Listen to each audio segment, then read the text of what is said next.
Roar Nation, Promise Keepers is back. July 31st, 2020. Estimated 80,000 men will be gathering at the AT&T Stadium in Arlington, Texas. Speakers are going to rock the house. It's going to be a full lineup, and on top of that, worship is going to be amazing. Why am I telling you so far in advance? Because tickets are on sale and they're slowly selling out. So, that being said, I hope I see you there. I am planning on going. Go to promisekeepers.org to get info and tickets. Again, go to promisekeepers.org. See you there. Welcome to Are You Real? Finding the Authentic You, the podcast that focuses on Christians that are active in everyday life. Join in as we speak to everyone from successful business owners to educators to athletes about their faith and how it helps them reach out and revolutionize those around them to do the same. And now get ready to roar with your host, the voice of manifestation, John Fuller. Hey, Roar Nation, your host, John Fuller here, excited for somebody who I used to listen to years ago, and you're going to recognize him yourself. It is introducing, drum roll. Okay, Matt, that was a terrible drum roll. You ready? Matt Hammitt. What's happening, brother? Good, man. So, guys, check this out. Roar Nation, guys and gals. If I'm from Texas, so we say guys, that refers to everybody. But Matt Hammitt is an American singer, songwriter, speaker, and author. He was the lead singer and songwriter for the band Sanctus Real from 96 to 2016. He's been the recipient of 3 Dove Awards, has been nominated for 2 Grammy Awards, and his work with Sanctus Real has been awarded for his chart-topping songs performed both by Sanctus Real and other Christian music artists. He is a phenomenal now author. We're going to be getting into that as well. So all that said, Matt, how are you doing tonight, my friend? I'm doing good. It's beautiful night here in Nashville, Tennessee. So it's been freezing cold the past couple of weeks, but today actually feels pretty good. Yeah, they say the weather here in West Texas is bipolar, so we literally can shift 80 degrees. I don't think it's 80 degrees. I think I've seen the biggest shift was 65 degrees in one day. So, oh my gosh. Wow. I mean, that just make you sick just thinking about it. Sounds like San Francisco or something. I'm telling you, dude, it's horrible. So, hey, Matt, so why don't you give us just kind of a little bit about who you, I mean, I read off your show notes and some people are going to know who you are, but why don't you kind of just give us a little 30,000 foot view of like who you are and what you do today? Yeah, no problem at all. So yeah, obviously best known for my role with Sanctus Real. You know, we actually started that band when I was 16 and crazy enough, signed a record deal straight out of high school and hit the road and got married when I was 21. And my wife joined me on the road. And so up until 2016, you know, being a singer of this band, writing songs with these guys who are also my best friends, and just living that road life, pursuing the dream and growing a family. And, you know, over the course of those years, kind of really started feeling more of like a ever-present tension between career dreams and family dreams. Like I think every guy does. I could be wrong, but I'm pretty sure everybody does.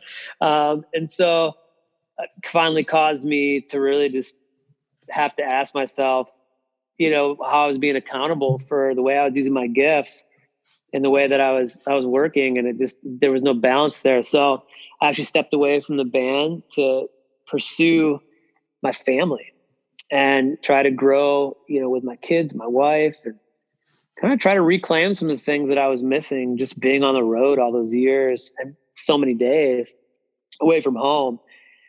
And so I kind of just had my hands open at that point, asked God to just, you know, show me what to do. I left all the security that I knew for 20 years, even financially. And he just started opening new doors for me. Started writing music with a bunch of other artists that you hear on Christian radio, and was able to do that, you know, from Nashville and be home in the morning and then evenings and just go in the studio for a few hours. And then over the course of those first couple of years, started getting invited by different people to speak and sing at more like marriage and men's events. And one of the things I actually ended up doing was creating a men's event called Leave Me Alive I did about a dozen of those where I just went to different churches and talked about my journey of just, making some hard decisions to put my family first and trying to encourage guys as fathers and husbands. And then more recently, I've been out with Kirk Cameron for his Living Room Reset event, which is a marriage and parenting event. We do about 30 a year, one weekend a month for 4 days. And then do a little bit here and there with FamilyLife, a little with Focus on the Family. But I'm still in the middle of it all, a creative person who's making music. And the latest project is my wife and I are working on a documentary. So a little bit of everything. So you're almost busy. Almost busy, yeah. And so there's this book coming out in February. Actually, the book is called Lead Me, which is named after one of Sanctus Real's, flagship songs per se. Just a story behind that and this decision I made to step away. Finally, put all that into words, and so it's been a lot of different creative projects. But the beauty of it is that over the past few years, it's been something that my wife and I have really invested in together, and a lot of that being from home. And so though it's been busy, it's been really fulfilling work. And the fact that it's really brought my family closer together. That's good, man. Okay, so I'm going to unpack this last couple minutes of some of the stuff you said. I'm just kind of writing down, taking some notes. You go back, you talked about you faced a point of career dreams versus family dreams. And you kind of laughed about that. You're like, well, I think we all struggle with that, which we do. I think everybody struggles with that. I'm kind of curious though, because I think a lot of times we have to find more balance in our life. We go through seasons, obviously, where we're grinding more, and then we have to find that balance. But I thought it really interesting that you said you felt obviously you were supposed to leave that life of what you were doing and just pursue family. Will you go into that a little bit? I'm just kind of curious. Yeah. That's a really big decision because it was kind of all in, versus just saying, hey, I need to find more balance to work that out. Yeah, it was a big decision. And, I think for me, it was probably almost a decade of evaluating the context in which I was using my gifts, and always feeling that struggle and that tension of like, man, I feel like I'm doing what I'm called to do, but also like the whole idea of calling, right? Like in the different contexts in which you can use gifts and callings. There's a little bit of like this kind of mystery in terms of like, divine calling, but also like some of the choices that we make and how we walk our daily lives. And whether, we prioritize our work or family or God, or whatever it is that we're serving. And that tension just got so strained. And at first I did try to find a way to try to make it work within the framework that we had built as a band. And over the course of that 20 years, but part of the issue with that was we had built this organization with managers and agents, and we owned a tour bus, and we owned a crew. So what happens as anybody who owns a business, I mean, you're a business owner, you build this organization and you're kind of the one who, in a sense, is feeding everybody. So there's that pressure of like, hey, I could try to slow the machine down or stop the machine per se. But at some point, it's like everybody relies on us. And I really did come to a place where I felt like in my heart of hearts, like I knew it was time for me to actually step down and make a decision to leave the band. And I worried about that a lot because I think I thought to myself, well, I'm the face of the band. I'm the singer. I'm kind of the representative per se. I write a lot of the songs. What will people do without me? Yeah. I want you to hit on that because in every person struggles. So you hit a place of fear, right? So I feel like totally. the enemy comes in and he lies to us, but there's what we think and then the reality of what happens. Will you talk about your thoughts of what you thought was going to happen versus what actually happened? Absolutely. Yeah. So I had so many fears about like, I'm going to ruin people's lives. How are they going to feed their family and all this stuff?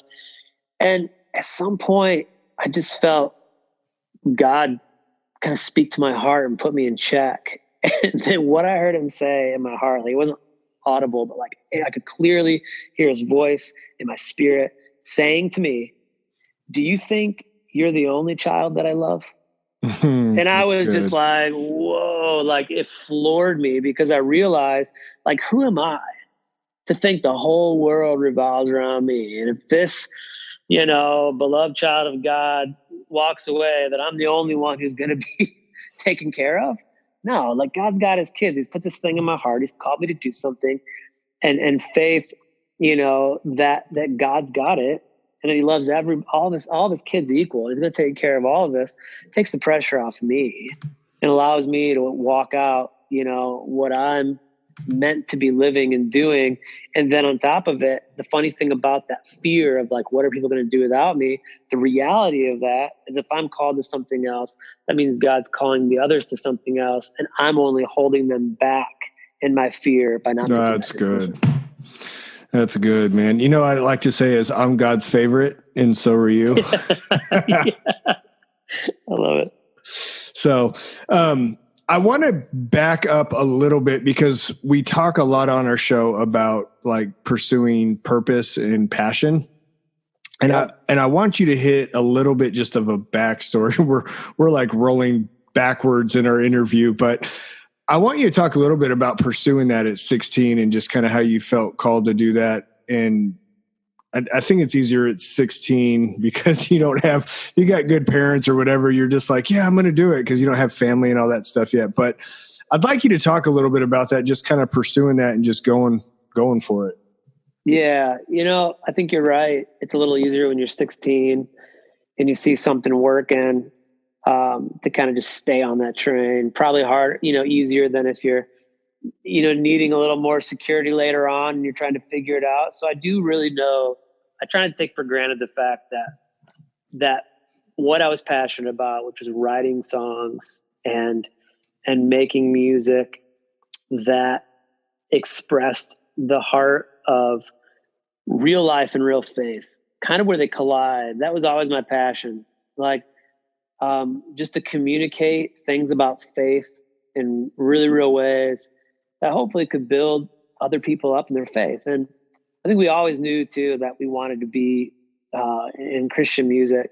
So as the band grew, we kept pursuing that passion. The doors kept opening, and although I could say, hey, it was kind of easy because the doors kept opening, we all did hit that crossroad where we're like, okay, we're graduating high school. That classic feeling like, am I a loser if I don't go to college? Yeah. We're not making money yet. And it was always like us praying, okay, you know what? This isn't ours to begin with. Like, I think that was probably the one thing, even as young kids, that maybe kept us grounded. Like the most was like, we all recognized together, like, hey, this thing isn't really ours, but as long as God wants to use us together, we'll keep going. And so in those moments, definitely, like, we fought with what felt like maybe like, grown up decisions versus like dreamer decisions, And so we had one guy who started enrolled into college, and the rest of us were like, oh no, we got to really work hard to see if this thing will work out so that it doesn't fall apart. But basically, like, we always pray for that next little thing. And it did feel like God just kept like opening that next door, kind of giving us that next glimpse. Even down to like winning contests or, getting calls from record labels or getting put on tours. It was like that next thing right when you're about to give up, that he just made it clear, one step at a time. But I think that a big part of that, for any of us, is being aware of those things. And so I do think, I feel grateful that I was with a group of guys that we continue to be aware of those things and seek them as signs, for us to be able to continue and to be steadfast through the trials, that we saw and that we faced together, because it was not easy. But in a band, the cool part about that is that we had each other, and we all had a common mission and a common purpose. And I try not to take that for granted, because I know not everybody has that. So I'm really grateful for that. That's awesome. You got to take me though to the moment you had to have one somewhere where as a band, like you guys realized, like you're like, we made it, like we finally were making money, like, or when you got signed or something. Just surely you remember that. I'm just curious, but will you take me to that? I want to hear that story because I love that's like you hit the mountaintop, right? Absolutely. So we had little glimpses of that. Like I remember the first time I heard our first single on the radio, driving through the desert, New Mexico. And it was like, oh my gosh, our song's on the radio. You know, like that was a cool moment. And of course, signing a record deal. And we like, you know, early on, we're like on tour with artists we loved. Like, you know, our first national tour was with Toby Mac and Mercy Me and Jeremy Camp. We actually all did, like Toby is a solo artist. Mercy Me, Jeremy, and us all did our very first national tour ever together. Oh, wow. And, yeah. And so like those moments were really cool. You know, like being out with like Newsboys or Audio A or whoever we'd look up to along the way. But the moment for me, and I don't know why this was it for me, there was this thing called Gospel Music Association Week, so GMA Week in Nashville. It was like the big convention. Everybody would come together. And like all the bands, all the labels, all the radio stations, and then they do the Dove Awards. And so it was like the big week in Christian music. And I remember showing up as our third record was releasing. We had just had a string of number one songs on the Christian hit radio format, which is kind of like more of like the alternative Christian format. And things were going really well. We were finally starting to like actually make it okay living. And we showed up at GMA week and our faces were plastered all across the Renaissance Sky Bridge between the convention center and the Renaissance Hotel. And I remember like looking up at it, like thinking, this is the weirdest and coolest thing I've ever seen. Like when it comes to like that dream of like, hey, like, wow, we're here. Like we really, that for whatever reason, that to me was like, we really made it. And that didn't mean we made it, but it's like, but it's so funny because that was my moment. That's so cool, man. Thanks for sharing that with me. I actually, it sounds cheesy, but I actually got teary-eyed just thinking about it because I love those moments in people's lives because, I mean, we all have ups and downs, but it's so cool when you're using your gift and your talent and you like step into something and you have those, like what you said, it's like really cool but weird moment. And you're just like, wow, I can't believe this is happening. So yeah. Thanks for asking. So recently, you're about to release a book. You told me Lead Me, and obviously there's a lot of history there. So that book wasn't like a 1-2 year in the making. That's probably been an adult life journey. Why don't you go into some of the backdrop of the book, why you wrote the book, and how that really just came out of you? Yeah, you know, I've been writing pieces of this for the last probably decade. But it really tells the story of the past 25 years of my life. And I knew I could only do that once. So, you know, I really like put my whole heart into trying to make sure that every single word mattered. And the tricky part about it for me, and it's kind of representative, honestly, of like the way my creative career, I guess, has been, which is I've been in a rock and roll band. So like there's kind of this whole like fun part of what I do. But then I'm also like very invested in marriage and family ministry and have been for the past decade or so. And so it's kind of the serious side of what I do. And there's also this fun side of what I've done. And I kind of wanted the book to share that personality where there's this memoir piece about being a 16-year-old kid pursuing his dreams with his buddies, but then getting married and having to grow up on the road with his friends, and then introducing this tension, right? And these lessons that God has taught me about family and marriage and being a man and a father and a husband, you know, throughout this growth process.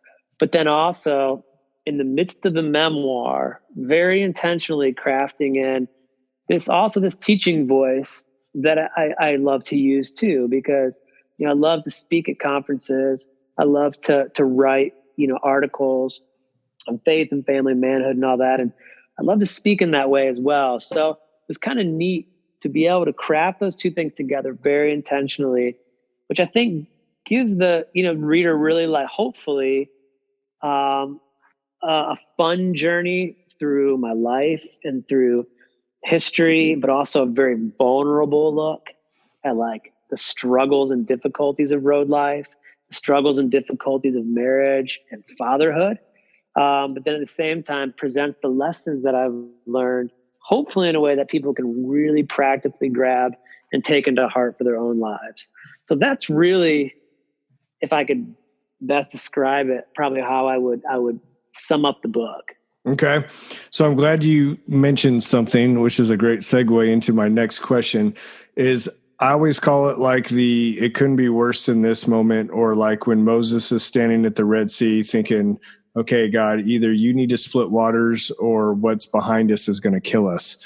But the beauty in those stories is God always comes through, especially when we're crying out to him and we're really surrendered. So I would love for you to share a story, whether it's being on the road or in marriage, that you kind of had one of those moments where it was like, it couldn't be worse than this. God, I need you to show up. Oh, absolutely. I know right now. It's both. It's marriage and on the road. Okay. So I was out on tour, and my wife and I, were caught, as we have several times in our marriage, in what Emerson Eggers would call, from Love and Respect, would call the crazy cycle. There's no love, there's no respect, and communication is spiraling downward. And so we're just trying to break that cycle and find each other. And there was this moment where Sarah wasn't feeling well. I was coming down with something, and we got in this argument. It was like right as I thought we were turning a corner for the good. But like things just like started like free falling, where like she loses her cool, I lose my cool. And we're on the phone. I'm in the back of the bus. It's about an hour before showtime. And we just get in this, one of the worst arguments of our entire lives. And she says to me, well, this is probably a good time to let you know that I don't want you to come home. When you get back, I want you to go to the studio. I've already started moving your stuff out. I've already called my parents. I've called your parents. I mean, this is like way out of, and remember, this is like way out of character for her. Yeah. I've called everybody. Like, we're separating, and I don't want you to come back to the house. You're going to the studio, which is in our backyard, just a separate building. Yeah. and I was like, whoa, slow down. And she's like, nope. That's just my decision. I got so like disheartened, and I was like, okay, you know what? I was like, fine, I can't even talk anymore. So I hang up on it. Turn my phone off. I'm like, fine, you're going to be that way. I'm going to turn my phone off. And I'm thinking to myself, like, I'm not going to turn my phone back on for the rest of this trip. I'm just being totally stupid. Yeah. I throw my phone in my bunk. I walk up front. All the guys are getting ready to go out, on the stage to play a show. And I'm like, hey guys, I'm like in tears. And I'm like, man, it's like Sarah just told me, like, she doesn't want me to come home and she's moving my stuff out, blah, blah. And like, they're all like upset for me and like, gathering around me, like, praying for me. Horrible show, like internally, even though I was able to just do my job. Nobody else knew, but inside I'm dying. Come out to the bus after the show, and Mark, our drummer, says, dude, you need to turn your phone back on. And I'm like, he's like, just be a man, suck it up, turn it back on, be loving, even though you're mad. Yep, great friend. And I was like, you know what, man, you're right. So I turned my phone back on. And the first text that pops up would have come through 5 minutes after I turned my phone off. And it was my wife saying, I'm so sorry. I didn't mean it. I love you. I'm like, dude, if I wouldn't have turned my phone off, I would have saved myself like the embarrassment, basically going up to all my friends and being like, Sarah's kicking me out of the house, and like this whole horrible show and like all these emotions and all this drama. And at that moment, of course, like I kind of laughed. Everything was fine. But it made me realize, like, man, you know what? Like, there's some real deep rooted issues that I've gotta get help with here, that we're at the place where this can happen. And next time, you know what? It might not be that way. Next time I might not get the, hey, I'm sorry, I didn't mean it, if I don't get my act together. That was a big wake-up call. Yeah, it was. And thank God it ended that way. But yeah, it was a huge wake-up call for me, because I was like, man, there's a lot in that I need to figure out. That's good. That's funny when we have those moments. You're kind of like, you realize you say that. I had one of those experiences with my wife recently, and just learning how to communicate better. And I remember walking away from it thinking, I need to change. Like something has to change. Like, we've been married 21 years. And we have a great marriage, but just like any marriage, there's always issues. And I remember walking away thinking, I can't continue to be the way I am if I'm going to be if I want to be a great husband. I mean, I think a lot of men can be good husbands. And I think for years I've been a good husband, but I don't want to be a good husband. I want to be a great husband. And, absolutely. And to do that, sometimes you really got to pick up your game and look back and say, what I'm doing is not working. Yep. That's exactly right, man. So you hit it. Okay. So before we get into the real round, I need to take a quick moment for our sponsor. You know, we're all about being real around here. And if I'm being truthful, I hate shopping for insurance. So recently I found a company that made my life much easier and also helped me find an insurance policy. And they help you find all different types of insurances. So what was it? I'm glad you asked. PolicyGenius.com. So I went on Policy Genius, got a quote. It literally took just a couple of minutes. And I got to tell you, to be honest, I was extremely impressed with the representative that I had. They actually text me, followed up with phone calls. They made the process really easy, really impressive. And it all said and done, absolutely, I got insurance through them because they made the process easy and I liked dealing with them. So that being said, why don't you go on there right now and compare and buy either life insurance, different types of insurance you're looking for. Get on PolicyGenius.com and see what they can do for you. I do recommend them and personally use them. Okay. So, Matt, let's jump in. It's going to be a little bit about you. You get to brag on yourself. You get to, and I'm going to ask you to. Most people don't want to do it. So, and it's funny. It is hard. Most people have a really hard time with this. But I want to ask you, what do you feel like your biggest strength is in what you're doing right now? Yeah, I mean, honestly, for me, I think my biggest strength is vulnerability. And you know, I think just the willingness to show the worst of who I am and through my writing and my art and be honest about it so that I can help other people realize that they're not alone. No, that's good, because I think the moment you said that, and I was writing that down, you know, when you're vulnerable, you're relatable. Yeah. And I think so many people, especially if you've been in church any time or you've seen stuff, a lot of times people think, well, I have to be a certain way, dress a certain way, act a certain way. You have to do all these things to be loved by God or be loved by people. And that's so opposite of the truth. God just takes us exactly where we are just because he created us and he loves us. We're exactly where we're at. Yeah. And it's like every believer knows it, but it still is true. It's like that it is in our weakness that we do experience God's strength. Yep. It's the longest 1-foot journey you'll ever make from your head to your heart. I've never heard that. It's pretty good. So, okay. So what would you say your biggest weakness is walking in your strength? It doesn't have to be, it could be walking in your strength or your talent. Oh man. I got into a habit over the years of being insecure and self-deprecating. Mm-hmm. And I used to see that as humility, but I've read a couple things, and then through a conversation I had years ago with Mike Donahue from 10th Avenue North, he was on here a couple of weeks ago, I think. Oh, really? Yeah. Yeah. We actually, it's funny, Sanctus Real took 10th Avenue North on their first tour, and we've been great friends ever since. And obviously now they've blown way up.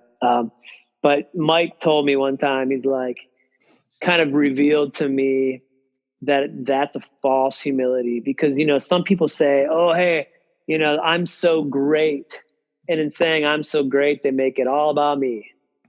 And then other people say, oh, woe is me, I'm so bad. And you know what you're doing? You're still making it all about you. Yeah. And so I had to realize, like, you know what? I got to work on that, because when I say I can't, or woe is me, or I'm not good enough, I'm really saying, okay, Lord, it's all about me and not about you. And so I'm working on that.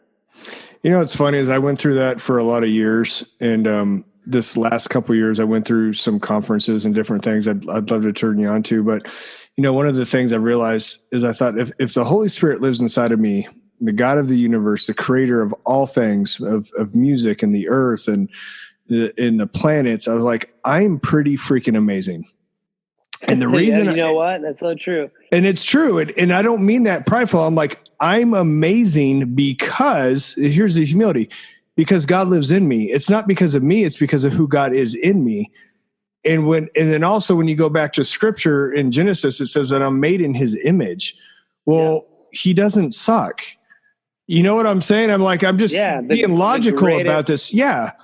The greatest artist created you. Yes. And I'm like, how can I think that I'm less than what God made me to be, which is amazing? I just have to have his view, his eyes of who I really am, and realize he's inside of me. And man, and it's a process, but as you start walking in that, you're like, I don't know, just more of whatever is in you. Like for you, it's being creative, or somebody, I build homes or do whatever, or do podcasts. It just comes out even more out of you, because really you've had it the whole time, but you're just confident of what God put inside of you. Yep. Man, that's good. Good word, bro. So come on, somebody. Okay. So what is the biggest thing right now that God's stirring inside of you that you're excited about? Yeah, I think seeing beyond what I'm inclined to see, where I box myself in. There's this analogy I heard a few years back that I really see it from. A lot of people use it from a business angle. I see it from a real spiritual angle in my life right now. And in what I do creatively. But I don't know if you've ever heard the whole red ocean, blue ocean thing. And I don't even know who wrote about it originally, but it's this idea that the red ocean is where there's chum in the water, and everybody's after the same bait. Lots of sharks. Everybody's running into each other. It's chaos. And sometimes it's all people can see. This is where I've got to be, where everybody else is. And then outside of that, right, is hundreds of thousands of miles of blue ocean. And there's other things out there that, are beautiful and waiting to be discovered. And I think for a long time, I had only that vision of I'm in this bubble creatively with this certain group of people and what I do, and I have to be successful, and I'm running into everybody and comparing myself to everybody.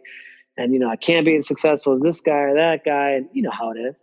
Oh yeah. And God is kind of expanding my creative vision to see outside of that, so that I can fully use my unique gifts in the context in which he's designed me to use them, not limited by the way I see an industry or a group of people or a place where I would like to be, or a group of people I want to be accepted by. He's helping pull me away from that and give me vision for kind of new territory per se. Man. Yeah. So I think one of those things is this documentary that my wife and I are working on, about our son's heart disease and his major open heart surgery he had in July. We worked with a couple who worked for NBC for a long time and did documentary work for them. And now they're doing this with us. And it's a whole new realm, from the concept to the filming to editing with them and me scoring it. And I think it's going to have a whole different kind of impact than what I had in the past. And I'm just really excited about it.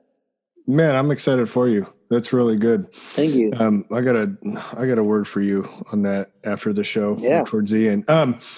Okay. What is, kind of as we wrap up the show, what is, besides your book, which we recommend, Lead Me, what is maybe another book or resource that you would recommend for people? And I'll tell you a funny one time, or I call it a life hack. One guest, I need to go back and listen to the show, but his recommendation or life hack was to make sure that the silverware was put in the dishwasher according to big spoons, little spoons, forks, and knives. So when they got washed and you open it and you pull them out, you didn't have to sort through them, that they were already sorted. So it was easier to put it in the drawer. Oh my gosh. That was his life hack, dude. It was awesome, man. Cause he caught me so by surprise. I thought, that's funny. That's exactly what my wife does. So you're telling me you're a little OCD then, right? That is hilarious. Oh, dude, it was so good. It made the show for me. That's great, man. So what kind of life hack or resource you got? Oh boy, bro. I'm trying to think. I'm trying to look into my, I actually am pretty OCD, honestly, but I can't think of anything off the top of my head. I feel so boring right now, man. I'm like, I don't have the dishwasher hack at all. That's such like a great thing. I don't have anything off the top of my head, man. Well, even a recent book. Have you read something lately? Something really hit you? Absolutely. So there's actually a book that my publisher gave me, and I've got a bunch of them, and I hadn't had a chance to get through a lot of them, but I was really interested in this one called Core 52. And awesome thing. It was just on my show, dude. Yeah. Have you read it? So I'm going through it right now. I've only made it through the first few sections, but I'm blown away by it because I'm really big on reminding ourselves of very simple truth that's easy to forget. Cause it's just, you have to remind yourself of it over and over. And when I opened it, I was like, oh my gosh, this is such an amazing book to be able to go through the core, doctrines. Yeah. The basics. And why we believe it in such a simple yet thorough way to dude, I love the way that book is written. So he's a rock star. Okay. I'm glad you said that. So he was on our show about a month or two ago. Listeners, if you get a chance, I can't remember, but it does say Core 52 on the actual on our show. But phenomenal. I've been using it. So I ended up getting 10 copies. I gave one to everybody in my family. And then I just gave one to our youth pastor / worship leader to start walking the kids through, because it's very basic, fundamental. You read it. And then at the end of the week, you have 4 more days of other things to actually go through. So, the guy is really solid, highly recommended. So that's I'm glad you brought that up, man. That's fun. Yeah, man. Okay. Love it. So last question for you. All right, Matt, you remember Back to the Future? You remember the DeLorean? Oh gosh. Yeah. Okay. I was just in a DeLorean 4 weeks ago. Okay. So I'm going to be the doc and you get to be, is it Marty? It's Marty McFly, right? Oh yeah. Okay. So you get to be Marty. I'm going to be the doc. We're going to go back in time. You're going to pick an age and you're going to give yourself advice, but you can't change the future. You're just going to give the younger you a pep talk. What are you going to tell yourself, man? Oh, okay. So first I tell you what age I am? Yeah, you got to pick an age or roughly about. Okay. Oh boy.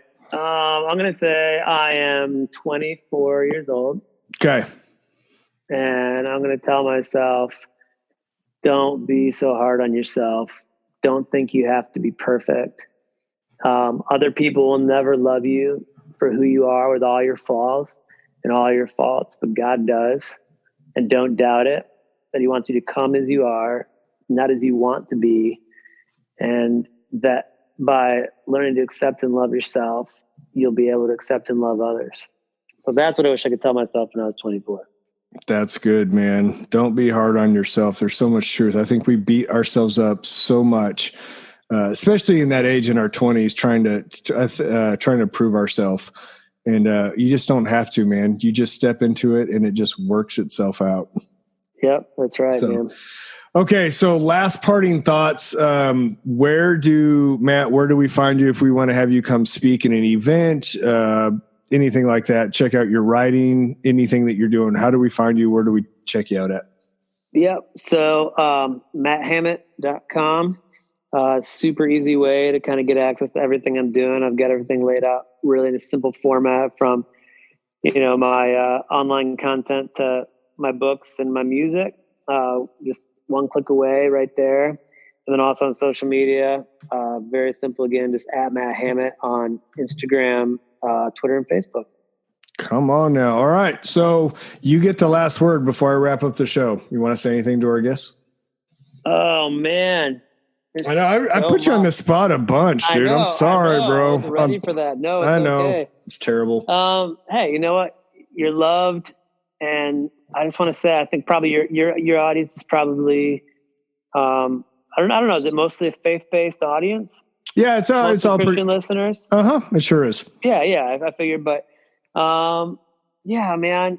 I think we live in such a polarizing day and age, and I know it's always been that way to some degree, but man, just see some of the things happening in culture.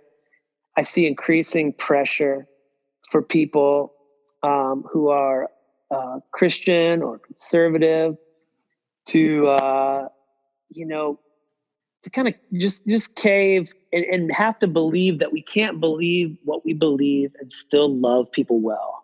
Yeah, and that's good. just a lie from the pit, man.